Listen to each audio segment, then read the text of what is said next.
Okey-doke, we are on 6.2.3 for 7th grade, and 6.2.3 is cut into 2 days.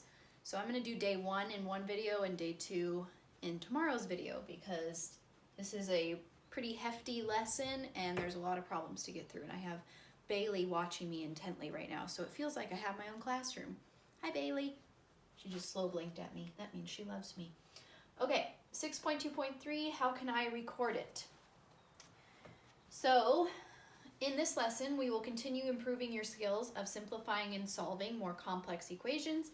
We'll develop ways to record solving strategies so that another student can understand your work and your steps without actually seeing your equation mapped. And it says, consider these questions as you work. How can I record the steps I use to solve? How can I record what is on the equation map after each step? So we're getting through 671 first. And 671 says, Jean and Aiden were using algebra tiles to solve equations. Aiden was called away. Help Jean finish by completing the table shown below and on the resource page, which I've included in the Google Doc. And if you have access to a printer, that's great, but if not, you can write it all down.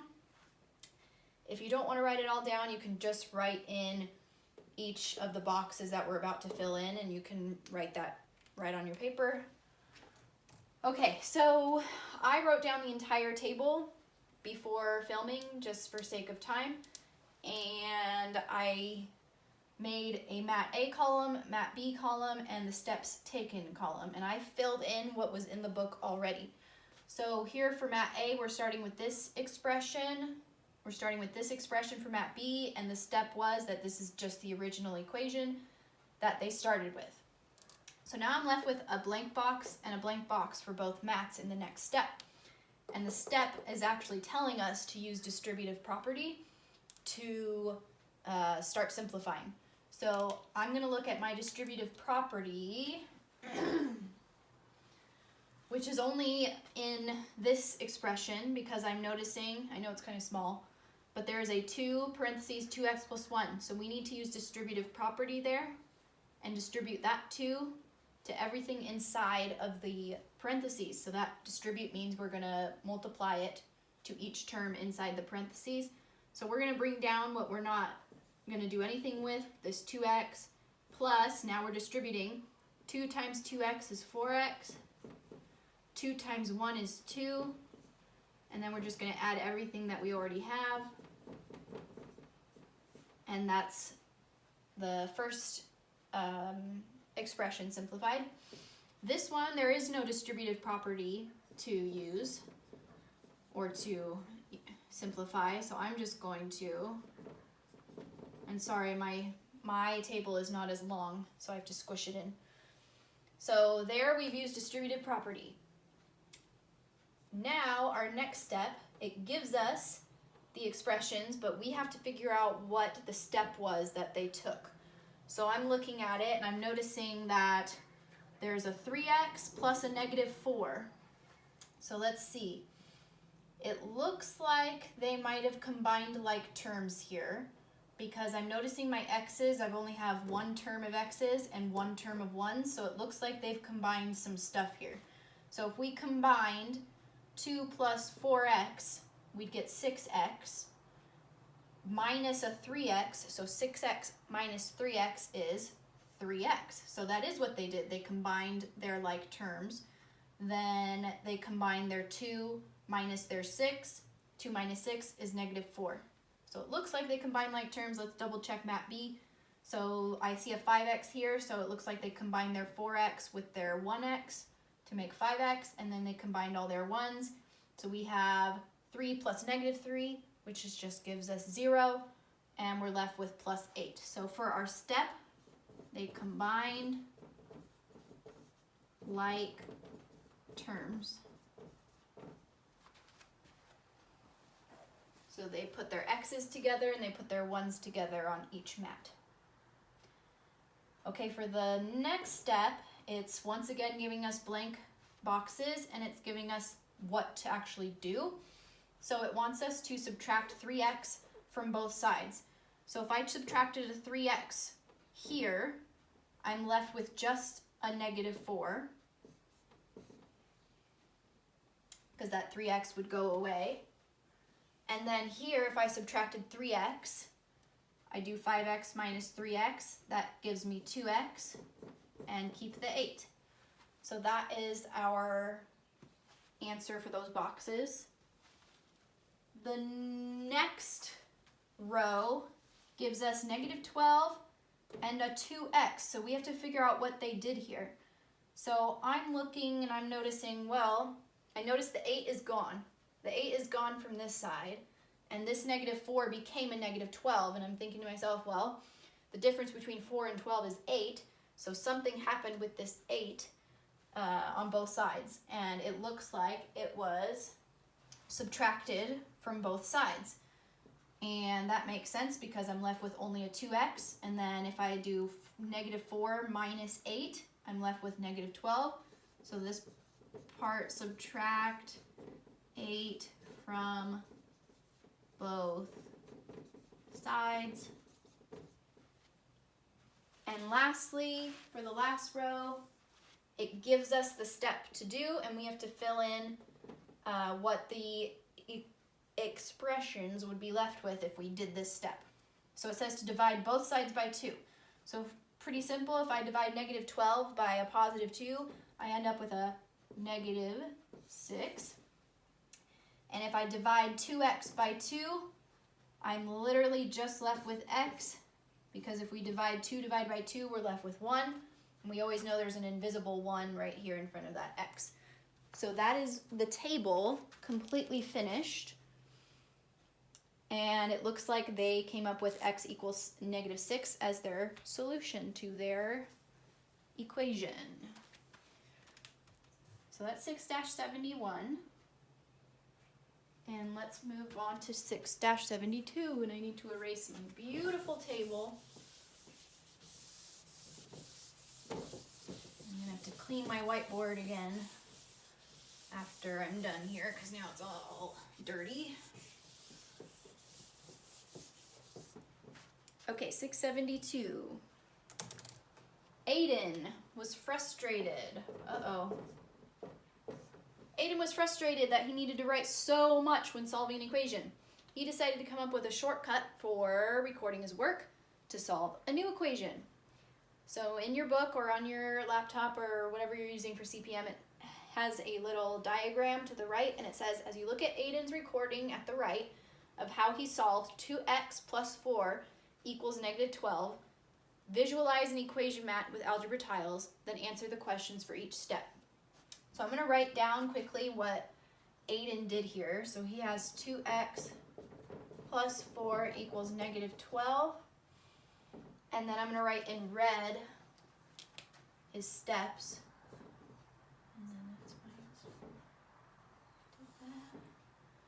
And then he has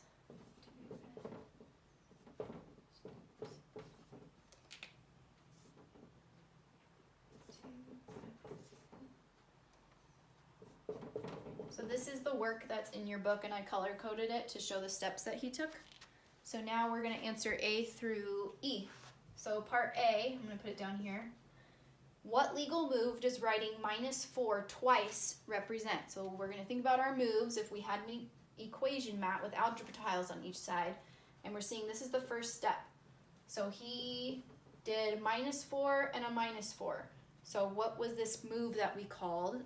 I put that it was subtracting a matching set from both sides, because it's subtracting this -4 with, it's subtracting a +4 on both sides. So I'm going to put subtracting a matching set from both sides. There we go. So that's what the -4 twice represents. I don't know why I did that for twice. -4 twice, there we go. Part B says, what legal move does circling the +4, oh, I forgot to do that. This was also circled. What legal move does circling that represent? So we've done this quite a bit when we have a positive number and a negative number and they make something when you add them together, and it's called making a zero. So I just put making a zero. That's what it represents. Bailey, do you need to go outside? Okay, so part C says, what does the box around the 2 divided by 2 over 2 represent? Oh, there's a box there. I keep forgetting to put all this stuff. There we go. So 2 over 2 that represents, what I said, it just represents 2 divided by 2, which equals 1. And CPM actually put, more specifically, it's a giant 1 that we've been talking about sometimes with our previous lessons. It's a giant 1 because 2 divided by 2 equals 1. Part D, why did Aiden divide both sides by 2? So he divided both sides by 2 because he wants to isolate the x, and isolate means get it alone, like we're in self-isolation. We're all alone. So we want the x to be isolated. So I put to isolate the x, which is just kind of us solving the problem. Solving for x. Okay, so part E says, check to see if his solution, let me redo that. Check Aiden's solution in the original equation. Is his solution correct? So we plug in his solution. His solution is -8, and we are going to plug that into the original equation. So let's do it. 2 times -8 plus 4 equals -12. All right, so 2 times -8 gives us -16 plus 4, which gives us -12. And we have -16 plus 4 equals -12. And it does, in fact, equal -12, because if you have a bigger number, when you are adding integers and you have a negative plus a positive, you subtract these two numbers and keep the sign of the higher number. So 16 minus 4 is 12, and 16 is the bigger number here, so we keep the negative in our answer. So -12 equals -12, and he is correct. And Bailey is wanting to go outside, and I'm gonna open the door for her. Go ahead. Go ahead. She's bored. She's bored of the math. That's too bad.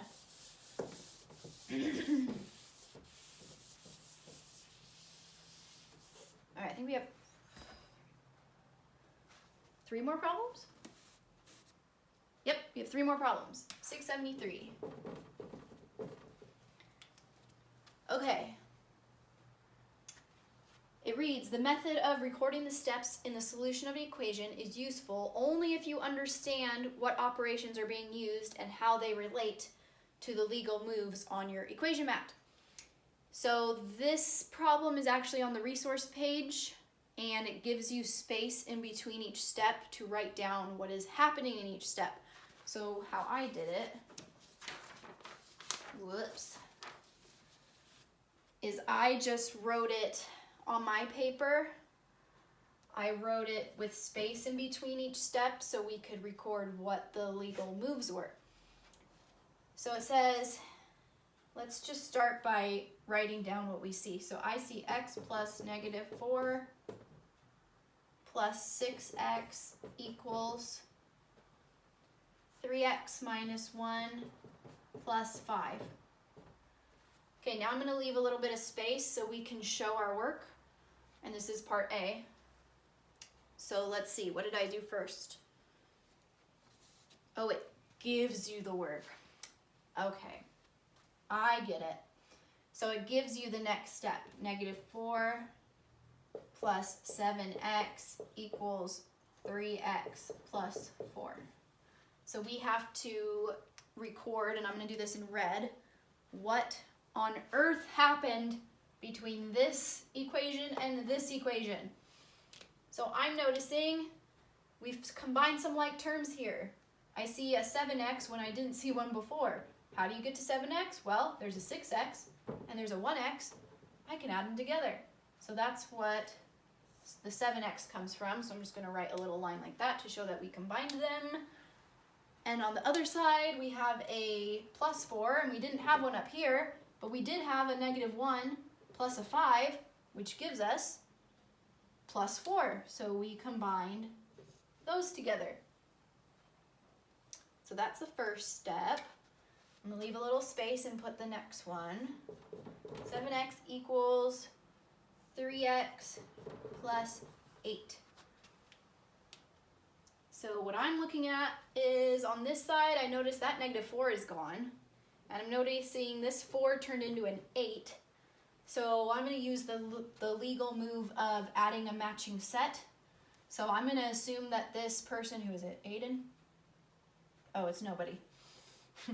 So to get rid of this -4, I want to add a 4 to make it 0. Have to do the same to both sides, or it's illegal. So that becomes 0. 7x comes down, 3x comes down, and 4 plus 4 gives us 8. So that is what happened in between those steps. The next one gives us 4x equals 8. Okay, so some changes happened. This side changed from 7x to 4x, and this side has only 8, and that 3x is gone. So we can do another matching set situation where we get rid of this positive 3x. So to get rid of a positive 3x and make it 0, we minus a 3x. Have to do it to both sides. Okay, so that becomes 0.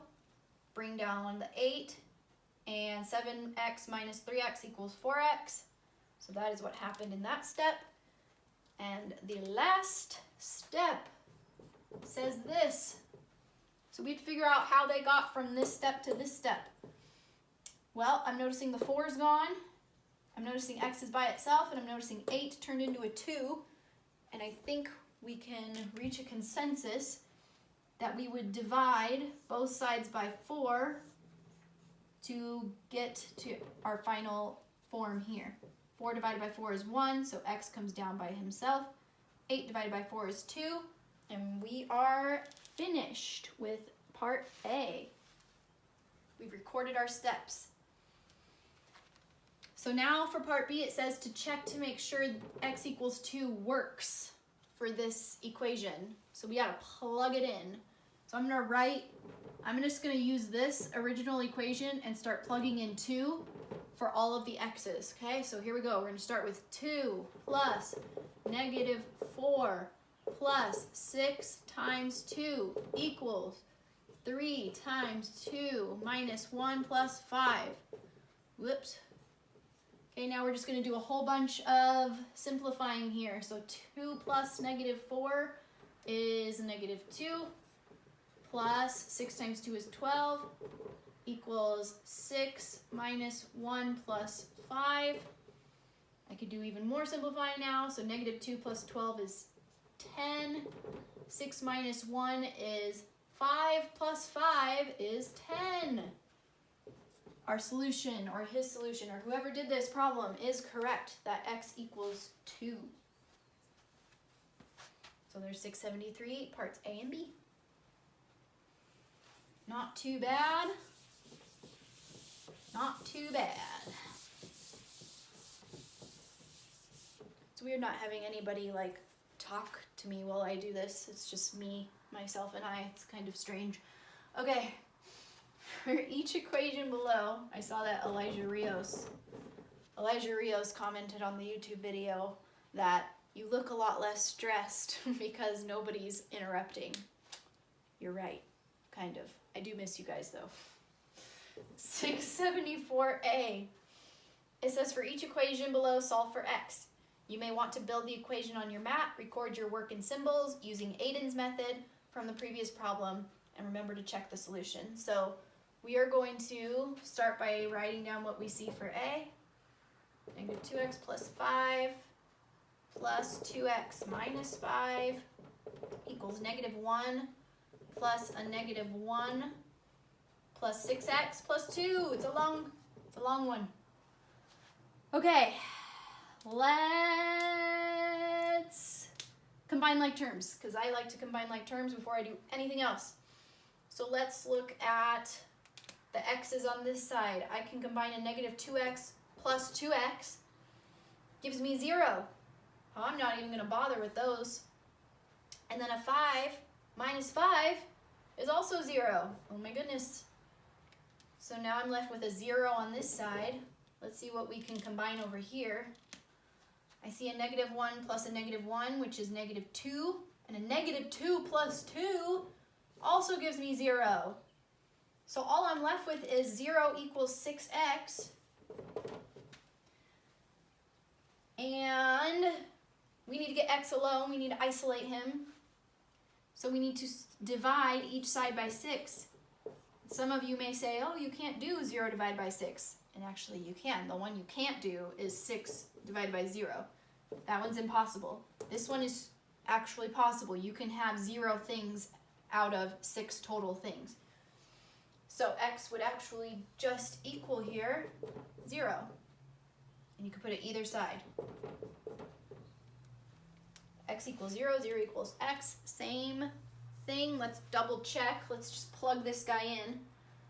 So if we plugged in negative 2 times 0, we'd get 0 plus 5 plus 2 times 0 is 0 plus a negative 5 equals negative 1 plus negative 1 plus 6 times 0, which is 0 plus 2.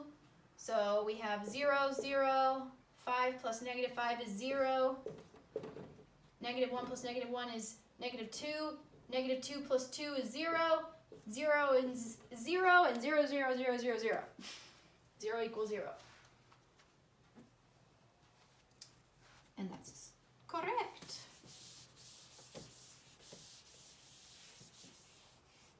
Okay. If it's not recording, I'm going to be very upset. It's still recording, so I'm not upset. Part B gives us this problem.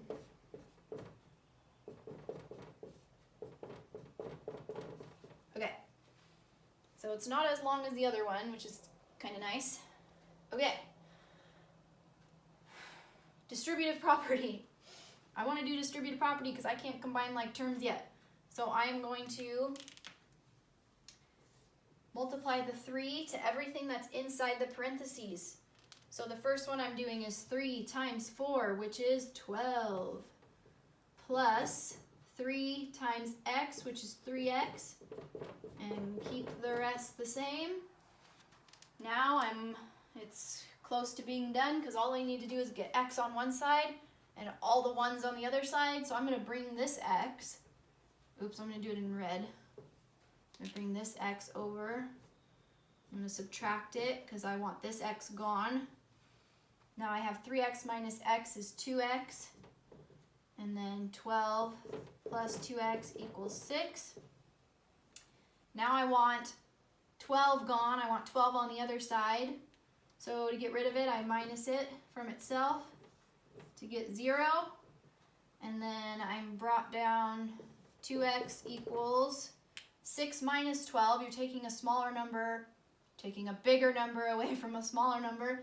So we're going to be left with negative 6. To get x alone, we need to divide by 2. And x would equal a negative 3. And we need to check our work really quickly.